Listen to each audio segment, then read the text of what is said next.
ప్రభు యేసుక్రీస్తు నామములో మీ అందరికీ శుభములు. సామాన్య 24వ సోమవారము. వ్యాకుల మాత నిర్బంధ స్మరణం. మొదటి పట్టణము హెబ్రీయులకు రాయబడిన లేఖ 5వ అధ్యాయము 7వ వచనము నుండి 9వ వచనం వరకు. ఇక ఇహలోక జీవితమున మృత్యువు నుండి తనను రక్షింప శక్తి కలిగిన దేవుని గూర్చి యేసు ఏడ్పులతోనూ కన్నీటితో పెద్దగా ఎలుగెత్తి ప్రార్థించెను. ఆయన భక్తి విధేయతలు కలవాడగుట చేతనే దేవుడు ఆయన ప్రార్థనను ఆలకించెను.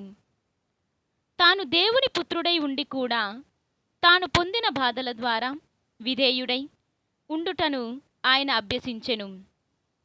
ఆయన ఇప్పుడు పరిపూర్ణుడై విధేయులకు వారి శాశ్వత రక్షమునకు మూలమాయెను. ఇది ప్రభువు వాక్కు. సర్వేశ్వరునికి వందనములు. ఈనాటి సువిశేషము పునీత యోహాను గారు వ్రాసిన సువిశేషము 19వ అధ్యాయము 25వ వచనము నుండి 27వ వచనము వరకు. ఇందువలననే సైనికులు ఇట్లు చేసిరి: యేసు శిలువ చెంత ఆయన తల్లి, ఆమె సోదరి, క్లోఫా భార్యయగు మరియమ్మ, మగ్దలా మరియమ్మ నిలవబడి ఉండిరి.